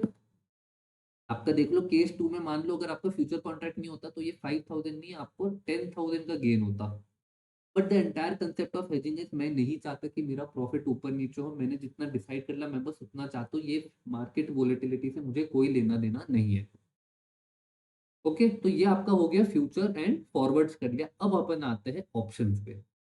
ऑप्शंस क्या होता है? फ्यूचर एंड फॉरवर्ड अगर आपने देखा हो, इट इज एन ऑब्लिगेशन की बॉस ये करना ही पड़ेगा। अगर आपने कोई कॉन्ट्रैक्ट में एंटर किया, वो भले ही फॉरवर्ड कॉन्ट्रैक्ट हो या वो भले ही फ्यूचर कॉन्ट्रैक्ट हो, अगर आप कोई कॉन्ट्रैक्ट में एंटर किए हो तो you will have to agree to the contract and do whatever the contract is irrespective of the price. Option देखो, एज द नेम सजेस्ट, इसमें आपके पास ऑप्शन है। इसमें आपके पास ऑप्शन है कि मैं चाहूँ तो मैं एक्सरसाइज करूंगा, ये मेरा राइट। अगर मेरे पास मार्केट फेवरेबल, अगर अगर मार्केट मेरे लिए फेवरेबल हो, अगर मैं नहीं चाहूँ तो मैं नहीं एक्सरसाइज करूंगा। इसका क्या मतलब है सर, कि क्या इसमें मैं ऐसा कर सकता हूँ कि मैं किसी को बोलता हूँ कि बॉस मुझे 2 महीने बाद, मुझे 2 मंथ बाद ये जो पोटेटो है मुझे चाहिए 30 पर केजी। बट उस दिन अगर अगर 2 महीने बाद अगर मैंने देखा कि हो मार्केट में प्राइस तो बस 25 रुपए केजी है, तो मैं इससे नहीं खरीद लूंगा 30 रुपीज केजी, मैं मार्केट से 25 में खरीद लूंगा। और मान लो अगर उस दिन प्राइस 25 के बजाय अगर मान लो 40 रुपीज पर केजी हो गया, तो हो मार्केट में तो ज्यादा महंगा है, तो फिर मैं इसके पास आ जाऊंगा कि बॉस भाई मेरे को 30 रुपीज पर केजी में दे दे। यस सर, पागल है क्या वो? देखो इसमें क्या होता है, इसमें एक प्रीमियम पे करना पड़ता है। ये जो इस पर्सन के पास भी ऑप्शन होता है, जिस पर्सन के पास भी ऑप्शन होता है, वो एक प्रीमियम पे करता है ये सेलर को to enter into this contract, where he has an option and seller has an obligation based on whatever I decide. पढ़ते हैं जल्दी से। It is a privilege sold by one party to another, it is a privilege sold by one party to another that gives buyer the right. देखो obligation को cut किया। Future and forward में obligation होता है दोनों parties को, options में buyer के पास राइट होता है और सेलर के पास ऑब्लिगेशन होता है। तो it gives the buyer the right to buy, जिसको हम कॉल बोलते हैं, और सेल एंड अंडरलाइन, आपका स्टॉक फॉरेक्स कमोडिटी कुछ भी हो सकता है, at an agreed price upon price within a certain period. ये जो प्राइस है, ये जो प्राइस हम पे करते हैं for an option, it is called premium पे किया। ठीक है? तो आप सोचो, बायर जो है, बायर को जो गेन हो सकता है, बायर का जो गेन है, his profit potential is unlimited. समझो, ये जो मेरा, मैंने कॉन्ट्रैक्ट में एंटर क्या किया था, मैंने कॉन्ट्रैक्ट में एंटर किया था 30 रुपीज पर केजी। मान लो ये 1,000 रुपए पर किलो हो जाता, तो मुझे कितने रुपीज मैंने सेव किए? मैंने 970 रुपीज सेव किए। भाई इट इज अनलिमिटेड मेरा प्रॉफिट पोटेंशियल। ये ऑप्शन में एंटर करने के लिए मैंने क्या पे किया था? मैंने प्रीमियम पे किया था, है ना? मैंने प्रीमियम पे किया था। तो मेरा जो लॉस है, मेरा जो रिस्क है, वो बस एक प्रीमियम पार्ट हो सकता है, but my profit is unlimited. And second, for the seller is exact opposite, उसका risk potential is unlimited. Ultimately तो सेलर ही मुझे पे करने वाला है या ये कॉस्ट बेयर करने वाला है ना। But profit is only limited to premium. उसको अगर प्रॉफिट हुआ तो वो बस ये प्रीमियम अमाउंट का होगा, अगर लॉस हुआ तो अनलिमिटेड हो सकता है। समझे? बोलो समझे कि नहीं? चलो, तो what are the types of option based on which they can be exercise? Types of option आपके दो होते हैं बेसिकली, एक आपका अमेरिकन ऑप्शन हो गया, दूसरा आपका यूरोपियन ऑप्शन हो गया। सर क्या मतलब होता है इसका? सर देखो, एक होता है आपका ऑप्शन का अपना जब खरीदा, that is your date of purchase. Second है आपका expiration date, that is your end date. आपका जो अमेरिकन ऑप्शन है, आप इसको ये दोनों डेट के बीच में कभी भी एक्सरसाइज कर सकते हो। मान लो ये जो 30 रुपीज पर केजी का जो ऑप्शन है, मैं बोलता हूँ कि भाई ये मैं अगर मैं कभी भी, ये अगर कितने 2 महीने का कॉन्ट्रैक्ट है, मैं इसको चाहूँ तो कल भी रिडीम कर सकता हूँ, मैं एक हफ्ते बाद भी इसको एक्सरसाइज कर सकता हूँ। That is an American option बोलते हैं। बट अगर मैं बोलूँ कि बॉस ये बस last day, that is 2 months का जो लास्ट डे उस दिन पे एक्सरसाइज होगा, तो फिर इसको बोलेंगे यूरोपियन ऑप्शन। यूरोपियन ऑप्शन बस एक्सपायरी पे हो सकता है, अमेरिकन ऑप्शन कभी भी हो सकता है। ठीक है, ठीक है, चलो आगे बढ़ते कि सारे ऑप्शंस को वैल्यू कैसे करते हैं। तो अपना जो फर्स्ट वैल्यूएशन मेथड है, that is your binomial model. Binomial model can works in both American और यूरोपियन ऑप्शन। सर इसको कैसे कैलकुलेट करते हैं? ये क्या करता है, बाइनोमियल मॉडल जो है आपको टाइम को ब्रेक कर देता है इनटू स्मॉल इंटरवल्स के लार्ज आइटम्स। ठीक है, it breaks it into a very large number of time intervals. At each step the price can either move up और डाउन, या तो प्राइस ऊपर जाएगा या तो प्राइस नीचे जाएगा। Value is calculated at each step using probability. Sir कैसे कैलकुलेट करते हैं? तो सबसे पहले अपना दो स्टेप्स का मेथड है बेसिकली। सबसे पहले अपन कैलकुलेट करते हैं कि sir what is the probability of my stock price going up. ठीक है, उसमें आपका जो फॉर्मूला है, ये जो पी है दिस इज योर प्रोबेबिलिटी। ये जो पी है this is your probability of stock price going up. ठीक है, याद रखना ये ऊपर जाने की प्रोबेबिलिटी है। क्या फॉर्मूला है? R minus D upon U minus D. Sir R क्या होता है? R is nothing but your आपका रिस्क फ्री रेट हो गया। सर डी क्या होता है? डी है आपका डाउनवर्ड पोटेंशियल। तो बेसिकली आपका स्टॉक कितना डाउन जा सकता है अपॉन करंट प्राइस। मान लो आपका जो, चल नीचे एग्जांपल है अपन कर ही लेंगे वो। तो down potential upon current price, और आपका जो यू है that is up potential upon current price. ठीक है, तो ये आपका फॉर्मूला हो गया टू अंडरस्टैंड पी। एंड दूसरा एक चीज होता है that is called your riskless hedge portfolio. Riskless hedge portfolio क्या होता है? उसमें बेसिकली आप कुछ शेयर होल्ड करते हो और आप कुछ ऑप्शंस होल्ड करते हो। बेसिकली शेयर और ऑप्शन दोनों अपोजिट डायरेक्शन में जाएंगे। तो अपन अपन अगर अपने पोर्टफोलियो में एक सही ratio of share and options hold करें कि मेरे शेयर जितने ऊपर जाए मेरा ऑप्शन उतने ही नीचे चले जाए, या वाइस वर्सा कि मेरे ऑप्शन का प्राइस जितना बढ़े मेरा शेयर का प्राइस उतना ही कम हो जाए, तो ये दोनों ऑफसेट कर लेंगे एक दूसरे को। तो इसको बोलते हैं रिस्कलेस। इसको बोलते हैं रिस्कलेस हेज पोर्टफोलियो, कि भाई मार्केट में कुछ भी हो जाए मेरा पोर्टफोलियो नहीं हिलने वाला है। तो ये जो इधर आपको डेल्टा दिख रहा है, ये जो ट्राइंगल दिख रहा है, this is basically ratio of options to shares, कि मेरे जो पोर्टफोलियो में उसमें क्या रेशियो में ये दोनों होने चाहिए। तो इसका जो फॉर्मूला है that is C U minus C D upon S U minus S D. ये जो आपका डी है दिस शुड बी स्मॉल। ठीक है, अगर आपके बुक में बड़ा है तो आप इसको स्मॉल कर देना।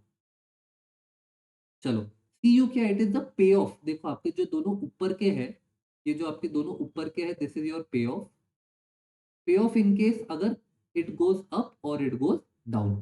ठीक है, पे ऑफ फ्रॉम कॉल ऑप्शन में प्राइस गोज अप, पे of from call option if price goes down. आपका नीचे का S U minus S D क्या है? It is the upward price of stock and downward price of stock. ठीक है, तो आपका जो ऊपर का है दैट इज आपका पे ऑफ जो आपको मिलेगा ऑप्शन से, और नीचे का जो है दैट इज आपको जो गेन या कुछ मिलेगा that is from your stock movement. ठीक है,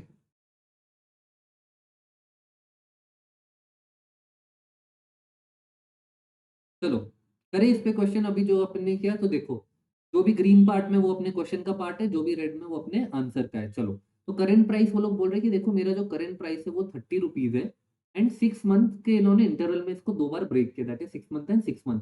बोल रहे कि ये 30 से या तो 33 हो सकता है या तो 27 हो सकता है, एंड ये 33 से उसके बाद 6 महीने बाद या तो 36.3 हो सकता है या 29.7 पे गिर सकता है, और या तो 27 से 29.7 पे आ जाएगा या 24.30 पे आ जाएगा। ये इन्होंने आपको जो दिया है this is your C U, this is your S U S D. ठीक है, तो आपका ये अपवर्ड पोटेंशियल डाउनवर्ड पोटेंशियल है। ये अपवर्ड पोटेंशियल हो गया, ये डाउनवर्ड, ये अपवर्ड। ये 33 के लिए डाउनवर्ड हो गया, बट 27 के लिए ये वाला अपवर्ड हो गया, और 24.3 डाउनवर्ड हो गया।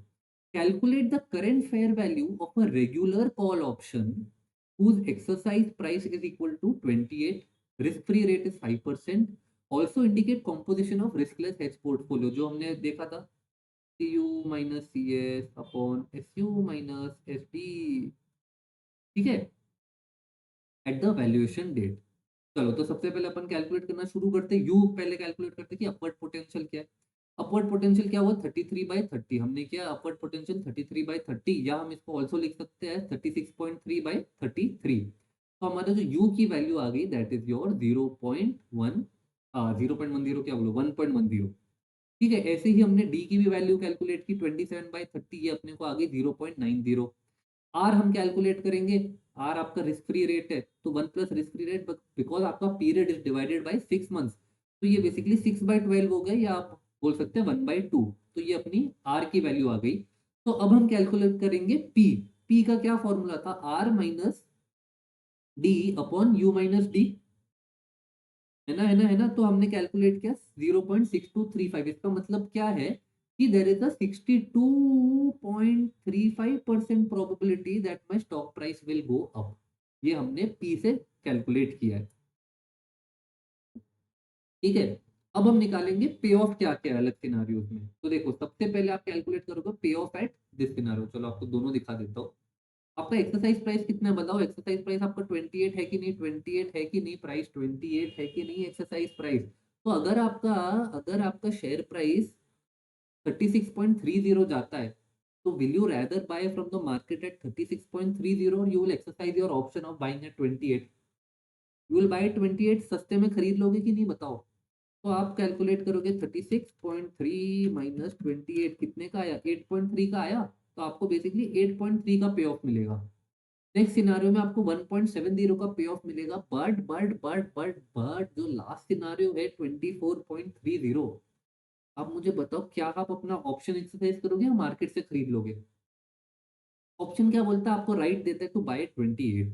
मार्केट में आपको 24.30 मिल रहा है, तो आपको कोई पे ऑफ नहीं मिलने वाला है ना, तो इसलिए इन दिस केस पे ऑफ विल बी जीरो। ठीक है, अब आप ये 5.68 कैसे कैलकुलेट करोगे। देखो, आप इसको कैलकुलेट करोगे कि भाई 8.30 जो है, मेरा जो 8.30 है ये अपवर्ड प्रोबेबिलिटी पे है, that is at a probability of 0.6235। ये जो मेरा डाउनवर्ड है ये एट अ प्रोबेबिलिटी ऑफ 0.3765 हुआ, मतलब है ना, वन माइनस किया। तो आप दोनों को मल्टीप्लाई कर दो, प्रोबेबिलिटी इंटू पे ऑफ प्लस प्रोबेबिलिटी इंटू पे ऑफ डिवाइडेड बाय आपका रिस्क फ्री रेट, आपको ये मिल जाएगा 5.68 एंड 1.03। इधर मैंने आपको एक एग्जांपल कैलकुलेशन भी दिखाई है। एंड देन आप वापस सेम चीज करोगे to reach at the value of 3.84, जिसमें आप 5.68 मल्टीप्लाई करोगे 0.6235 से, 1.03 मल्टीप्लाई करोगे 0.3765 से, और आप इसको डिस्काउंट कर दोगे आपके interest free, that is basically risk free rate से, और आपको मिल जाएगा 3.84। चलेगा, तो आपको मिला कि बेसिकली आपका जो 3.84 है दैट इज योर ऑप्शन का वैल्यू। ओके, अब हम कैलकुलेट करेंगे सर रिस्कलेस हेज पोर्टफोलियो कैसे कैलकुलेट करेंगे। रिस्कलेस हेज पोर्टफोलियो वही है, पे ऑफ आप करोगे। पे ऑफ अगर ऊपर गया, पे ऑफ अगर नीचे गया, पे ऑफ अगर 33 पे गया, ये केस अपन देख रहे हैं 33 एंड 27। पे ऑफ अगर 33, पे ऑफ क्या बोलो, अगर आपका शेयर प्राइस 33 पे गया और आपका एक्सरसाइज प्राइस 28 है, तो पे ऑफ कितना हुआ, 5 हुआ कि नहीं। सेकेंड केस में आपका एक्सरसाइज प्राइस 28 है, मार्केट में 27 का चल रहा है, आप 27 पे खरीदोगे या 28 पे खरीदोगे, 27 पे खरीदोगे, तो आपका पे ऑफ हो गया जीरो, डिवाइडेड बाय 33 माइनस 27। तो ये देखो, ये 5/6 का रेशियो है, जो मैं आपको बता रहा था ना रेशियो मिलता है। तो ये 5/6 का आपको रेशियो मिला है, this is the ratio of shares to be held for writing one call option. ठीक है, तो basically for every one share it is 5/6 share are to be held for any one call option. Clear है, चलो, ये था आपका binomial model. Second आपका risk neutral method, ये बहुत इजी है। रिस्क न्यूट्रल मेथड में वो क्या बोलते हैं कि देखो, आपका जो करंट प्राइस है वो 50 है, बहुत बढ़िया। वो बोलता है एक साल में हमें लगता है कि ये प्राइस या तो 60 रुपीज हो जाएगा या तो 40 रुपीज हो जाएगा, दैट इज या तो इट विल इंक्रीज बाय 10 और it will fall bye 10। Risk free rate is 5%। आप मुझे बताओ इसमें प्रोबेबिलिटी और वैल्यू कैसे कैलकुलेट करेंगे। भाई बहुत सिंपल है, देखो ये लोग क्या बोलते हैं कि भाई आज 50 है कि नहीं, हमने बोला हाँ 50 है। बोला या तो ये प्राइस, ये तो प्रोबेबिलिटी या तो 60 जा सकता है या तो 40 जा सकता है, हमने बोला हाँ सही बात है, या तो 60 जा सकता है तो 40 जा सकता है। ये लोग बोलते हैं भाई प्रोबेबिलिटी देते थे ना, कि 60 जाने की प्रोबेबिलिटी पी दे दे, तो 40 जाने की प्रोबेबिलिटी 1 माइनस पी हो गई। इसमें ये लोग अज्यूम करेंगे भाई बस दो ही केस हो सकते हैं, या तो 60 पे जा सकती है या तो 40 पे जा सकती है। तो अगर मेरी 60 के जाने की प्रोबेबिलिटी पी है, तो 40 पे जाने की प्रोबेबिलिटी 1 माइनस पी हुई कि नहीं। तो हमने 60 इंटू पी कर दिया प्लस 40 इंटू 1 माइनस पी कर दिया, इसको डिवाइड कर दिया बाय हम हमारे रिस्क फ्री रेट से, और इसको इक्वल टू पी किया, तो अपने को मिल गई प्रोबेबिलिटी। तो probability that the price will increase is 0.625। 0.625 मतलब बेसिकली आपका हो गया 62.5% प्रोबेबिलिटी है कि ये प्राइस बढ़ जाएगा। ठीक है, अब आप क्या करोगे, आप अगर आपको कैलकुलेट करनी है वैल्यू ऑफ ऑप्शन, तो आप वैल्यू ऑफ ऑप्शन को आप किस चीज से मल्टीप्लाई करोगे। अगर आपको वैल्यू ऑफ ऑप्शन कैलकुलेट करनी है तो क्या करोगे, आप पे ऑफ को मल्टीप्लाई करोगे प्रोबेबिलिटी से, वो मिल जाएगी। तो अगर प्राइस 60 हुआ तो आपको पे ऑफ कितना मिलेगा 10, और अगर प्राइस 40 हुआ तो पे ऑफ कितना मिलेगा 0। इसको अपने अपने रिस्पेक्टिव प्रोबेबिलिटी से मल्टीप्लाई करके डिवाइड कर दिया बाय रेट, तो ये अपने को मिल गया 5.95, that is your value of option. तो पे out would be 10 if price is 60, 0 if price is 40, तो अपने को मिल गया value of option that is 5.95। बोलो ये इजी है कि नहीं स्वाहा? ठीक है, चलो थोड़ी सी प्यास लग रही, पानी पी लेते हैं, आप लोग भी पानी पी लो।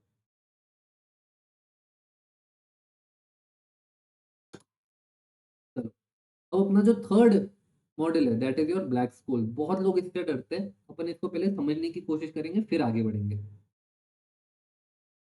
ठीक है, तो ब्लैक स्कूल्स को पहले इधर मैं आपको फॉर्मूला लिख देता हूँ जिससे कि आपको रटने की दिक्कत नहीं हो। तो आपका जो कॉल ऑप्शन है, आपका वैल्यू ऑफ कॉल निकालना हमें, आपको हमें निकालनी है कॉल की वैल्यू। तो आपका जो कॉल का वैल्यू है, ये जो फॉर्मूला में लिखा है, ये क्या लिखा है इन्होंने, SND1 minus X E raise to the power minus RT into ND2। ठीक है, हो गया। अब अपन इसको समझते हैं कि भाई इसका मतलब क्या है। देखो एस जो है, एस है आपका स्पॉट प्राइस, आज जो आपका प्राइस है। ओके, आपका जो ND1 है इसको अभी के लिए इग्नोर करो। अगला क्या है, X, X is your exercise price.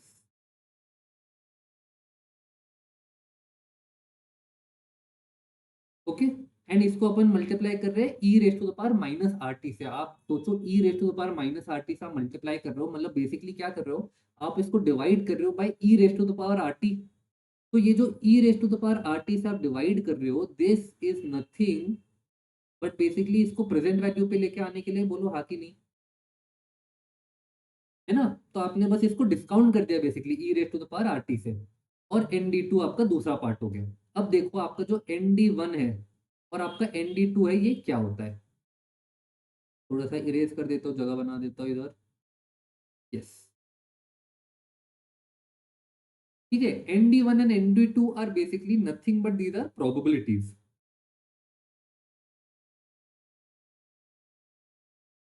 Okay, आपका जो ND2 है, ये आपको बताता है कि what is the probability, what is the probability of the exercise of option.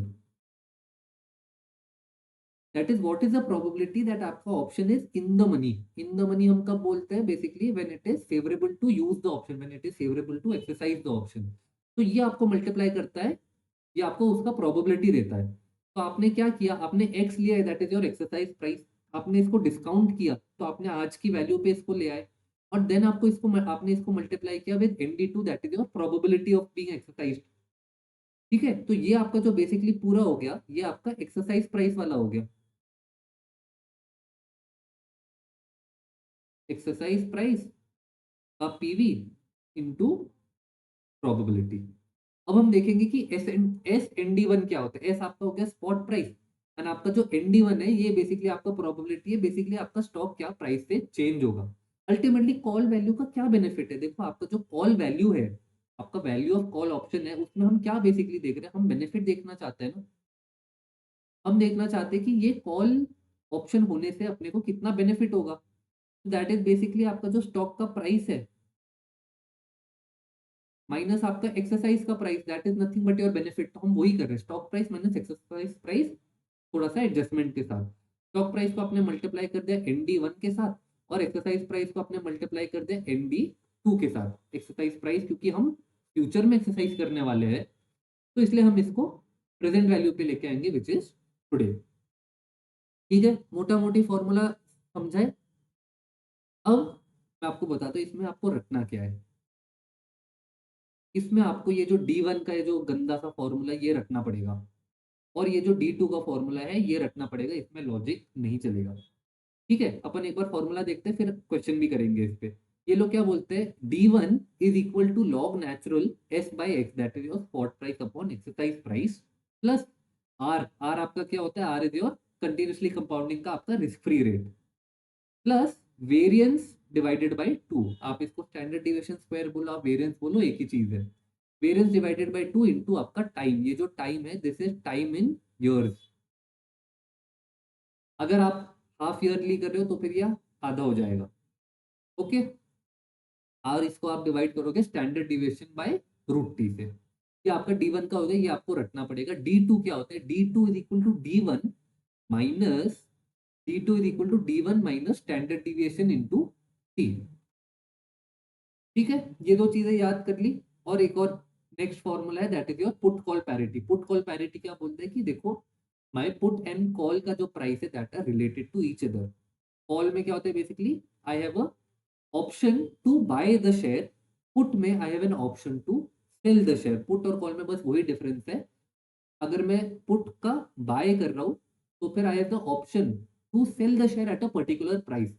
तो मान लो I have the option to sell the price at 100, to sell the share at 100, और उस दिन मार्केट में जो प्राइस चल रहा है वो 80 चल रहा है। तो बताओ मैं मार्केट में बेचूंगा या ऑप्शन एक्सरसाइज करूंगा? मैं ऑप्शन एक्सरसाइज करूंगा, 100 में बेचूंगा ना, मार्केट में 80 में क्यों बेचूंगा? ठीक है, चलो। तो ये आपका हो गया पुट कॉल पैरिटी का formula, that is value of put plus current price of share is equal to value of call plus present value of your exercise price. Example देखते हैं इसमें तो अपने को समझेगा। Shares are currently priced at 415। शेयर्स का आज का जो प्राइस है दैट इज 415। ठीक है, कॉल ऑप्शन एक्सरसाइजेबल इन 3 मंथ, देखो 3 मंथ है एट 400, तो ये अपना हो गया exercise price, that is your x. ये 415 जो है ये अपना हो गया एस। आपका रिस्क फ्री रेट, चलो ये दे दिया इन्होंने हमको, आर दिया है 5%, और स्टैंडर्ड डिविएशन दे दिया है 22%। Is the option worth buying eight ₹25? Market में ये ऑप्शन का जो प्राइस है ये अभी 25 रुपए चल रहा है। बताओ ये हमें खरीदना चाहिए नहीं खरीदना चाहिए? तो हम यूज करेंगे ब्लैक स्कोल्स।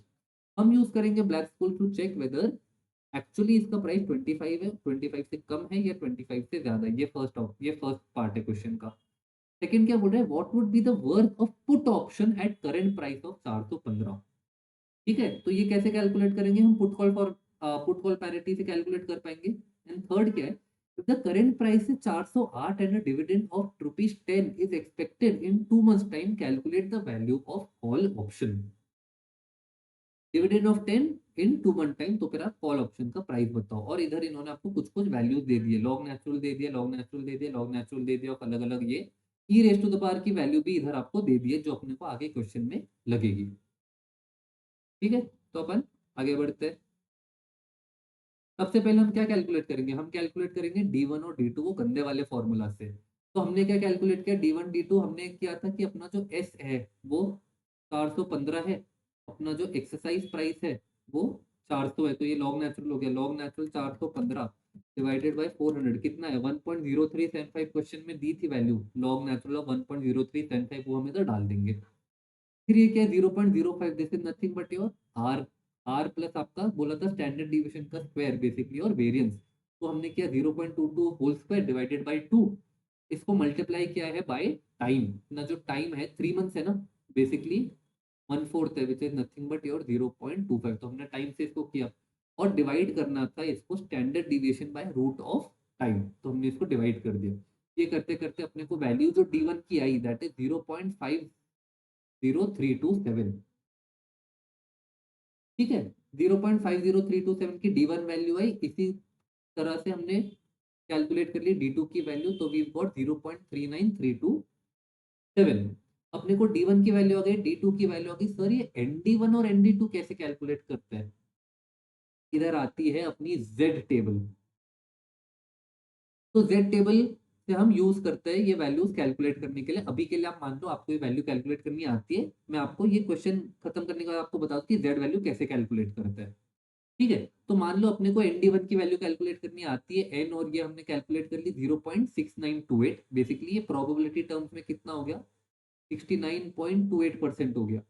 और ND2 की हमने वैल्यू कैलकुलेट की 6529, विच इज नथिंग बट 65.29%। तो अब हम कैलकुलेट करें what is the theoretical call option price. Theoretical call option price is 415। 415 that is your S into ND1। ND1 अपना कितना है? 0.6928। ठीक है, माइनस एक्स 400 जो था, e raise to the power r t negative कर दिया उसको प्रेजेंट वैल्यू पे लाने के लिए, और ND2 से मल्टीप्लाई कर दिया, दैट इज 6529।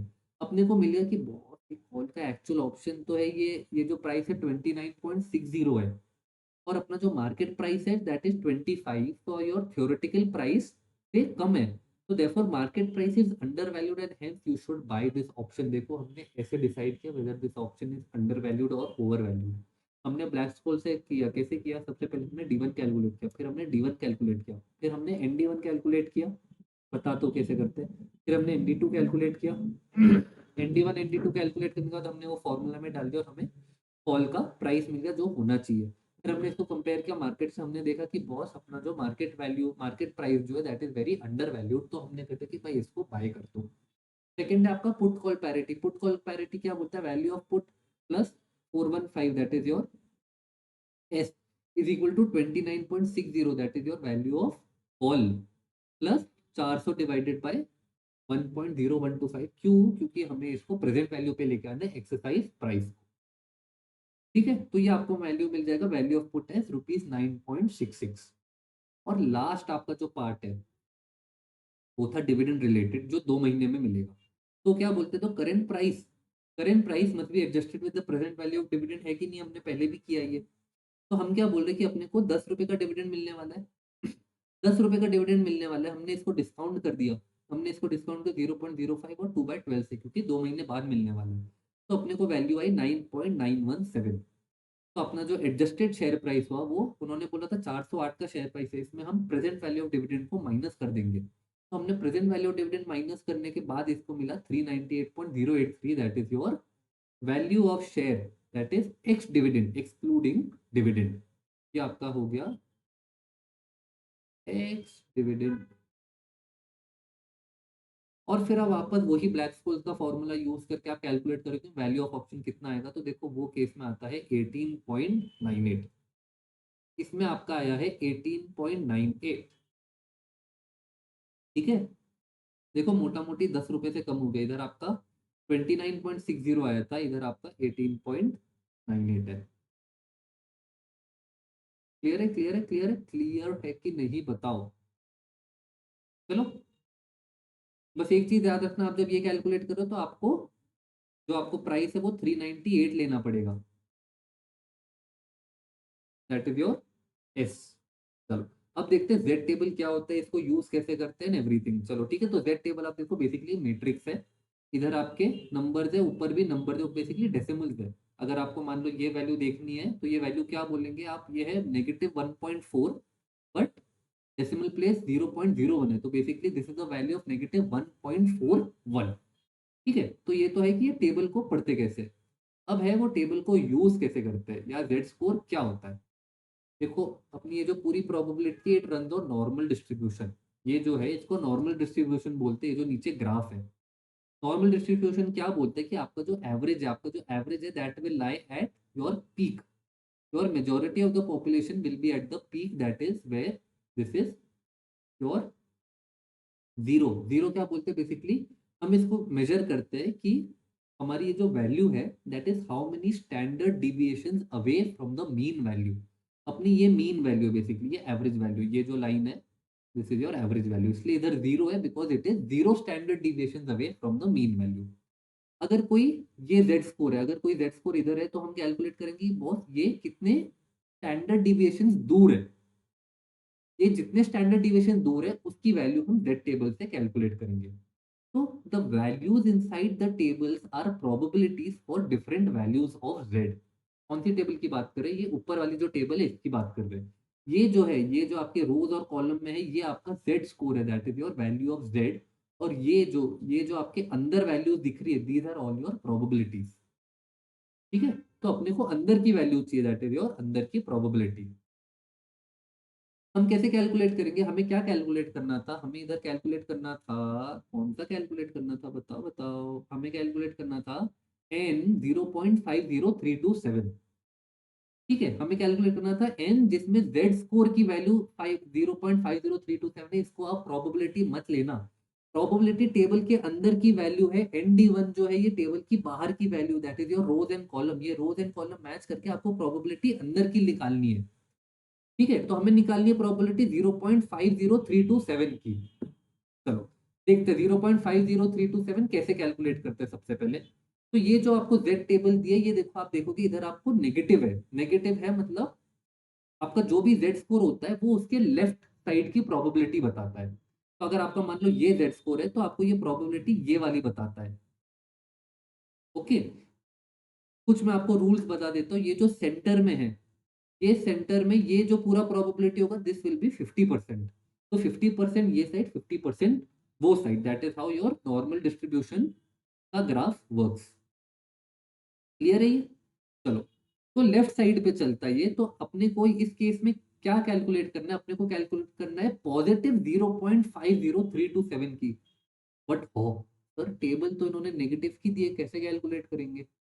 अपने को कैलकुलेट करनी है पॉजिटिव वैल्यू, बट टेबल जो दी है नेगेटिव वैल्यू की है, कैसे कैलकुलेट करेंगे सर? ये सिमेट्रिक टेबल है। तो अगर हमें कैलकुलेट करनी है 0.50, देखो अगर 0 इधर है, तो हमें जो कैलकुलेट करनी है वैल्यू, वो एक्चुअली कुछ इधर होगी। वो वैल्यू इधर होगी और 0.50327। बट इन्होंने हमें जो टेबल में वैल्यूज दी है, इन्होंने हमें नेगेटिव दी है, मतलब इन्होंने हमें ये साइड की वैल्यूज दी है। तो हम क्या करेंगे? हम ये साइड की वैल्यू कैलकुलेट करेंगे नेगेटिव साइन इग्नोर करके और 1 माइनस कर देंगे, क्योंकि टोटल सम तो 1 ही रहेगा। ठीक है? अगर आपको नहीं समझा कोई बात नहीं है। अगर आपको टेबल नेगेटिव दी है, आप नेगेटिव इग्नोर करके एक बार वैल्यू कैलकुलेट करो और फिर 1 माइनस कर दो, आपको सही वैल्यू आ जाएगी। अगर आपको पॉजिटिव वैल्यू कैलकुलेट करनी है, टेबल भी पॉजिटिव की दी है, तो चुपचाप इसमें बस टेबल में पॉजिटिव वैल्यू डाल दो। क्लियर है? चलो, अपने को क्या कैलकुलेट करनी थी? अपने को कैलकुलेट करनी थी 50327 की। 50327 मुझे बताओ कौन से नंबर के बीच में लाई करता है? अपना जो 5 0.50327 कौन से दो नंबर्स के बीच में लाई करता है? Does it not lie between 0.50 and 0.51? बताओ, है ना? यही दोनों नंबर के बीच में लाई करता है। तो हम क्या करेंगे? हम एक्स्ट्रापोलेशन वाला मेथड करेंगे। याद है जैसे अपन आईआरआर कैलकुलेट करते थे? तो 0.50 की वैल्यू क्या है? 0.50 की जो वैल्यू दैट इज 0.30854। देखो मैंने इधर आपको ग्रीन में हाईलाइट भी करके दिया है। अपनी जो 0.50 की वैल्यू है, 0.50 की वैल्यू कितनी है? 0.30854। एंड 0.51 की वैल्यू कितनी है? 0.30503। चलो ठीक है, तो इसको आप कैसे कैलकुलेट करो? 0.5 की हमने वैल्यू लिख दी, 0.51 की कर दी। आप इन दोनों का डिफरेंस कैलकुलेट करो और देखो 0.5 से अगर मुझे 0.50327 पे पहुंचना है तो कैसे करना है? ये अपन एक्स्ट्रापोलेशन वाले मेथड से करते हैं, जैसे अपन आईआरआर में करते थे। ठीक है, इससे आपको वो आपकी वैल्यूज आ जाएंगी। चलो, अब ये क्वेश्चन, ये चैप्टर के लास्ट पार्ट पे चलते हैं, that is your real option. Real option क्या है? बेसिकली रियल लाइफ में, रियल बाकी सिनेरियोज में इसको आप कैसे यूज कर सकते हो। तो बेसिकली आपके तीन टाइप के ऑप्शन थे। एक आपका हो गया ग्रोथ ऑप्शन। ठीक है, this is similar to your European call option. Growth option में क्या है कि sometimes the project might have a negative और an insignificant NPV, but the manager would be interested in accepting the project as it may enable the company to find profitability and add value in the future. की अभी के लिए शायद ये negative NPV दे रहा हूँ, but शायद future में ये पॉजिटिव हो जाए। क्या एग्जांपल है? जैसे अभी मैं बहुत हेवी एडवर्टाइजमेंट कर रहा हूँ, अभी मैं कुछ आर&डी कर रहा हूँ। All of these are cost for now, but future benefit देंगे कि नहीं देंगे? ठीक है, तो इसका अपन एग्जाम्पल देखते हैं। चलो, एग्जाम्पल क्या है आपका? ABC limited is a pharmaceutical company with a patent of a drug called Adrex. ठीक है, तो इनके पास क्या है? इनके पास है patent. Period of patent is 15 years. ठीक है, टाइम दे दिया। After which any company can produce the drug as well. तो 15 साल तक only ABC limited can produce this drug. It is estimated that the company will require $12.5 million for the development and marketing of the drug. ये जो 12.5 million है, ये basically आपका initial investment हो गया। बोलो हाँ कि ना? चलो, expected present value from sale of drug during 15 years is 16.7 million. ये आपको फ्यूचर बेनिफिट्स हो गए कि नहीं? फ्यूचर बेनिफिट्स है 16.7 मिलियन के, but with a variance of 26.8%। ठीक है, ये 26.8% ऊपर नीचे हो सकता है। आप बस ये नहीं कंपेयर कर सकते कि 12.5 और 16.7, ये 16.7 ज्यादा है, नहीं, there is a variance. Current yield on treasury bonds is 7.8%। ये क्या होगा? ये आपका हो गया RF, that is your risk free rate. Determine the value of patent. ठीक है, कुछ आपको इन्होंने लॉग की वैल्यू दे दी है, ई रेस टू द पावर की आपको दो वैल्यूज दे दी है। सर आप मुझे ये बताओ सर, ये ऑप्शन का क्वेश्चन कैसे हुआ है? How is this anywhere related to option? आपका जो पेटेंट है, ये बताओ, does this patent not give the company a right to manufacture and sell this drug and earn revenue? Isn't it not a right? ठीक है, it is not an obligation कि उसको करनी, इट इज अ राइट। तो इसके पास option है whether to invest this 12.5 million और नॉट। तो यूजिंग ब्लैक स्कोल्स मॉडल, अब देखो हम क्या क्या चीज को क्या बोलते हैं। आपका जो एस है that is your underlying asset price, it will be the value of drug if it is developed, that is your present value of cash inflows। तो ये हमने बोलते हैं, ये आपका हो गया 16.7 मिलियन, दैट इज ये आपको मिलेगा। अच्छा, एक्सरसाइज प्राइस क्या है मेरा? देखो, actual outflow to gain this benefit, to get this benefit of 16.7 million, मुझे कितने का आउटफ्लो करना पड़ेगा? मुझे आउटफ्लो करना पड़ेगा 12.5 मिलियन। बोलो हाँ कि ना? आपको स्टैंडर्ड डिविएशन बेसिकली दिया था, आपको स्टैंडर्ड डिविएशन ने आपको वेरिएंस दिया था 26.8%। तो बेसिकली ये आपका स्टैंडर्ड डिविएशन स्क्वायर हो गया 0.268। आपको रिस्क फ्री रेट दिया है 7.8% का। इसमें एक चीज बस न्यू आएगी, देखो पूरा सेम ब्लैक स्कोल्स का फॉर्मूला, एक चीज बस न्यू है, that is your cost of delays. आपके पास बस 15 साल है, and every year that you delay you are basically going to incur a loss, इनकर अ लॉस ऑफ रेवेन्यू। आप अगर 6 साल बाद शुरू करोगे, would you not earn less revenue than if you started at day 0 itself? तो दिस आपको ये भी माइनस करना पड़ेगा, that is your cost of delays. देखिए, सबसे पहले वही है, D one D two calculate करना पड़ेगा। डी वन कैसे कैलकुलेट करते हैं? Log S by X. तो हमने एस कर दिया 16.7, एक्स था अपना 12.5, 0.078 that is your risk free rate. Minus minus minus minus minus क्या कर रहे हैं इसमें? अपना एक्सपेक्टेड कॉस्ट ऑफ डिलेज, अपना 15 साल का प्रोजेक्ट है, तो एवरी ईयर का अपना डिले कितना हो, एवरी ईयर डिले का कॉस्ट कितना हो सकता है? That is 0.0667। ठीक है, क्योंकि हम देखो, आप देखो, अल्टीमेटली हम इसको टाइम से मल्टीप्लाई कर रहे हैं, तो इसलिए हम इधर जो टाइम माइनस करें, this is also in years. तो हमने माइनस कर दिया हर ईयर का, प्लस हमने नीचे ऐड कर दिया वेरिएंस बाय 2, जो अपना normal formula, this is the only new part, तो इसलिए मैंने इसके ऊपर न्यू भी लिखा है। ठीक है, ये कैलकुलेट करते हुए आपको डी वन की वैल्यू आ जाएगी 1.2315, एन डी वन की आप वैल्यू जब कैलकुलेट करोगे आपको ये 89.10 आएगा। Basically this is 89.10%।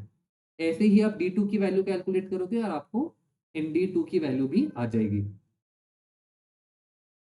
ठीक है, नेक्स्ट है आपका वैल्यू ऑफ पेटेंट। जैसे हम वैल्यू ऑफ कॉल निकालते थे, वैल्यू ऑफ कॉल ऑप्शन, इधर हम वैल्यू ऑफ पेटेंट निकालेंगे। वैल्यू ऑफ पेटेंट का वही फॉर्मूला है, क्या फॉर्मूला है? S S into N D two. Change क्या हो रहा है इधर? देखो, एस आपका अभी भी वही 16.7 है, इधर आपका एन डी टू वही है, वापस डिले का आपको इफेक्ट देना पड़ेगा, that is E raise to the power negative 0.0667 into 15। ठीक है, आपने इसको नेगेटिव किया, मतलब बेसिकली आप इसको डिस्काउंट कर रहे हो, तो करो कैलकुलेट, कितना आता है? 0.0667 इंटू 15 कितना आता है? 1.0005 आता है कि नहीं? ई रेस टू द पावर 1.0005 की वैल्यू क्वेश्चन में दी हुई है। इसको आपने माइनस किया एक्सरसाइज प्राइस से एक्स, इंटू इसको भी आपने डिस्काउंट किया ई रेस टू द पावर वाले पार्ट से, इसको तो करना ही था ना आरटी से। तो देखो आप इधर रेट देखो, इधर जो है आपका डिले का रेट है, और इधर जो है आपका interest free that is risk free rate है, वो यूज किया है। और आपको कैलकुलेट करें कि देखो, वैल्यू ऑफ जो कॉल ऑप्शन है, वैल्यू ऑफ पेटेंट जो है, that is nothing but my 4.619 million. तो अगर आपको पूछे कि धीर ये बताओ ये पेटेंट की वैल्यू कितनी है, तो that is your 4.619 million dollar. Clear है? So, unlike a financial option, a real option involves the loss of value over time if the owner does nothing. Every year you wait, the effective life of the drug reduces. तो इसलिए हमने इसमें time का भी effect दिया, that is हमने 1/15 किया। हमने जो दो जगह पे इसका इफेक्ट दिया, एक था आपका डी वन की कैलकुलेशन में, एंड सेकेंड था जब आप वैल्यू निकाल रहे हैं, जब आप वैल्यू निकाल रहे हैं S D one, S N D one जो फॉर्मूला है, उसमें आपको इसका भी इफेक्ट देना पड़ेगा। चलो, आपका सेकेंड ऑप्शन जो है, that is your abandonment option, बहुत सिंपल है। ठीक है, अबैंडनमेंट ऑप्शन क्या? It is the option to abandon a project It can be exercised if the value derived from the project, if the value derived from the project's asset is more than the present value of continuing the project. भाई अगर मैं कोई business run कर रहा हूँ, मान लो मेरा business 100 crore का है, ठीक है, मेरा जो नेटवर्थ ऑफ माय बिजनेस है 100 करोड़, बट मैं इससे जो प्रॉफिट्स कमा रहा हूँ वो है 150 रुपए। बताओ, मैं 150 रुपीज के प्रॉफिट्स कमा रहा हूँ, बट मेरी नेटवर्थ ऑफ बिजनेस है 1000 crore. Does it not make sense कि मैं अपना बिजनेस भाई बंद करूँ और अपने सारे एसेट्स बेचूं, एंड रैदर गेट दैट मेरी net worth than continuing my business? तो this is called your abandonment option. तो अपना एग्जांपल देखते हैं। अपना एग्जांपल में क्या है, Huggu limited is considering building a new plant to produce pesticides. भाई ये पेस्टिसाइड्स बना रहे हैं, पेस्टिसाइड्स किससे बनते हैं, तो इसलिए कंपनी का नाम हग्गू लिमिटेड दे दिया। चलो, present value of proposal is 100 crore without the abandonment option, ठीक है। In case of favourable market condition the present value can increase by 30%। तो देखो अभी मेरा जो केस है, ईयर 0 पे मेरी वैल्यू 100 है। हम क्या बोल रहे हैं कि बॉस अगर सब कुछ अच्छा हुआ तो मेरा ये जो प्रेजेंट वैल्यू है ये 30% से बढ़ जाएगा, और अनफेवरेबल कंडीशंस में ये 40% से कम भी हो सकता है। दैट इज या तो 130 होगा या तो 60 होगा। बोलो हाँ कि ना? ठीक है। The project can be dispose for 80 crore. Project can be dispose for 80 crore. ये क्या, ये ऑप्शन हुआ कि नहीं हुआ? You have an option to dispose the project at 80 crore. It is not an obligation, it is an option. ये 80 जो है this is your exercise price, ठीक है। तो आपका 80 जो है एक्सरसाइज प्राइस, तो आपको रिस्क फ्री रेट दिया। अब उन्होंने पूछा what is the value of abandonment option, ये जो आपके पास ऑप्शन है इसकी वैल्यू क्या है? तो हम देख रहे हैं कि बॉस 100, 130, 60, ये कहाँ पे किया था? बाइनोमियल मॉडल में किया था, नहीं किया था? ठीक है, ये आपके बाइनोमियल मॉडल के हिसाब से हो गया। देखो, अगर मेरा वैल्यू 130 चला गया, आप मुझे बताओ will I exercise the option of abandoning my project at 80 crore? नहीं करूंगा ना भाई। मेरा वैल्यू 130 करोड़ है, मैं 80 करोड़ में इसको क्यों अबैंडन करूं? तो माय पे of will be zero. But अगर मेरा वैल्यू, मेरा प्रोजेक्ट का वैल्यू 60 करोड़ हो गया, तो फिर तो मैं अपना ऑप्शन एक्सरसाइज कर लूंगा। मतलब भाई बेचो इसको, 80 करोड़ आने दो। तो अपने को पे ऑफ बेसिकली कितने का मिला? 20 करोड़ का मिला कि नहीं? ठीक है, तो इधर हमने जो यूज किया, इधर हमने यूज किया बाइनोमियल। एंड अब जो हम इधर यूज करने वाले हैं, इधर हम यूज करने वाले हैं रिस्क न्यूट्रल मेथड। देखो एक ही क्वेश्चन में हम दो पार्ट्स यूज कर रहे हैं। रिस्क न्यूट्रल में फिर से वही हो गया, बॉस देखो 100 का है अपना, या तो प्राइस 130 जाएगा या तो 160 जाएगा। इनकी इनकी प्रोबेबिलिटीज है, या तो पी है या तो 1 माइनस पी है। इसको हम डिस्काउंट करेंगे बाय रिस्क फ्री रेट। अपने को पी की वैल्यू मिल गई 0.686, that is nothing but there is a 68.6% of probability कि my market will go favorable। Option की वैल्यू कैलकुलेट कर लो, 0 इंटू 0.686 प्लस 20 का जो पे ऑफ है इंटू 1.0686 डिवाइड बाय 1.08, आपको मिल गई आपकी वैल्यू ऑफ ऑप्शन। ये कौन सी वैल्यू है? This is your value of abandonment option, that is your 5.81 crore. ये समझा है ना? ये 0 20 कहाँ से आया? ये 0 आया, ये वाला पे ऑफ है, और ये जो दूसरा 20 आया ये पे ऑफ है in case of unfavourable condition. Chapter का लास्ट पार्ट पे अब करेंगे, ठीक है। चैप्टर का अब जो लास्ट पार्ट है that is your timing option. First हमने पढ़ा था ग्रोथ ऑप्शन, सेकंड हमने पढ़ा अबैंडनमेंट ऑप्शन, और थर्ड हम पढ़ रहे हैं टाइमिंग ऑप्शन। तो sometimes you may want to wait and decide later due to better information और आइडियाज की कब क्या करना चाहिए। कभी कभार होता है ना भाई, रुक के देखते हैं। This is also an option that you are giving yourself. या तो मैं आज इन्वेस्ट कर सकता हूँ या तो मैं बाद में इन्वेस्ट कर सकता हूँ। This is an option that you are giving. देखिए example, MIS limited is considering installation of solar panels for all staff quarters. बहुत बढ़िया, सोलर पैनल इंस्टॉल कर रहे हैं। Cost of panel is 2.5 crore. Okay, this shall lead to a saving of 21 lakhs per annum forever। Forever आपके 21 lakhs बचेंगे। After 1 year due to change in government rate. Government rate किस चीज का? Electricity का rate. It में change leading to an annual saving of either 12 lakh और 35 lakh. Current estimate के हिसाब से मुझे लगता है कि मेरा हर साल 21 लाख का बेनिफिट होगा। बट गवर्नमेंट चेंज होगी, थोड़े इलेक्ट्रिसिटी रेट्स चेंज हो गए, तो मुझे लगता है कि बहुत अगर इलेक्ट्रिसिटी रेट्स मेरे कम हो गए तो मेरा जो नेट बेनिफिट है वो बस 12 लाख का बचा। और अगर मेरे इलेक्ट्रिसिटी रेट बहुत बढ़ जाते तो मेरा नेट बेनिफिट ऑफ 35 लाख हुआ पर एनम। अपना weighted average cost of capital उन्होंने दिया है 10%, रिस्क फ्री रेट दिया है 8%। वो बोलते हैं should we accept the project और should we wait and see. क्या हमें ये आज कर लेना चाहिए, क्या हमें आज डिसीजन ले लेना चाहिए of installing the solar panels, और should we wait 1 year and then decide whether to install these panels और not, that is the question, this is the timing option. देखिए कैसे करना है। देखो करंटली आपको एनुअल सेविंग्स कितने का है, 21 लाख। उसके बाद उन्होंने आपको 2 ऑप्शन बोले कि भाई या तो 12 लाख का होगा या तो 35 लाख का होगा। या तो 12 लाख होगा या तो 35 लाख होगा। इसको आप प्रेजेंट वैल्यू आप कैलकुलेट करो, कैसे कैलकुलेट करोगे? डिवाइड करोगे बाय वैक, that is 21 lakh divided by 0.1, तो इसमें आपको आ गया 2.1 करोड़, इसमें आपको हो गया 3.5 करोड़, और इसमें आपको हो गया 1.2 करोड़। ये क्या किया है? ये क्या किया है? ये उल्टे होने चाहिए। ये 35 लाख ये इसका बेनिफिट है और ये 12 लाख इसका बेनिफिट है, ठीक है? अपने-अपने बुक्स में प्लीज़ करेक्ट कर लेना। ये 12 लाख इधर नहीं, ये इधर 35 होना चाहिए और ये इधर 12 होना चाहिए। चलो, तो ये प्रेज़ेंट वैल्यू ऑफ सेविंग्स आ गई। इनिशियल कॉस्ट हर केस में 2.5 करोड़ है। 2.5 करोड़ आज भी लगने हैं, मैं 1 साल बाद करूँ तो भी 2.5 करोड़ लगने हैं। अपना एनपीवी कितना हुआ? एनपीवी ये केस में नेगेटिव 0.4 हुआ, ये 1 करोड़ हुआ, अज़्यूमिंग ये 3.5 करोड़ ही है, तो 3.5 माइनस 2.5 ये 1 करोड़, और ये केस में है अपना negative 1.3 crore, that is your 2.5 crore minus 1.2 crore. ठीक है, ठीक है, ठीक है? चलो, फिर से अपन बायनॉमियल ट्री बना देंगे कि बॉस ये जो 2.5 करोड़ है, ये जो 2.5 करोड़ है ये मेरा आज का प्राइस है कि अब मुझे 2.5 देना पड़ेगा to get future benefits of either 3.5 और 1.2 करोड़। एंड इसके ऑप्शन में मुझे कितना पे ऑफ मिल रहा है? 1 एंड 1.3 करोड़। हमने यही टेबल को वापस एक बायनॉमियल ट्री के फॉर्मेट में डाल दिया है। फिर हम क्या करेंगे? हम इसको यूज करेंगे रिस्क न्यूट्रल मेथड। जिसको जिसको याद नहीं रहता वो इधर लिख दो कि ये जो हम इधर यूज कर रहे हैं this is your risk neutral method. बस खत्म ही हो गया, 5 मिनट रुक जाओ और ये चैप्टर खत्म है। ठीक है, रिस्क न्यूट्रल मेथड हमने कैलकुलेट किया, तो 2.5 is equal to 3.5 into probability of increasing in plus 1.2, 1 minus P कर दिया, इसको डिवाइड कर दिया, आपको मिल गया 65.2, that is your 65.2 percentage of probability. Option value आप फिर से मल्टीप्लाई करोगे 1, ये इधर से 1 आया, मल्टीप्लाई कर दिया प्रोबेबिलिटी से, ये इधर से नेगेटिव 1.3 आया, आपने प्रोबेबिलिटी से मल्टीप्लाई कर दिया और आपने कैलकुलेट कर दिया 0.1848, that is your value of this option.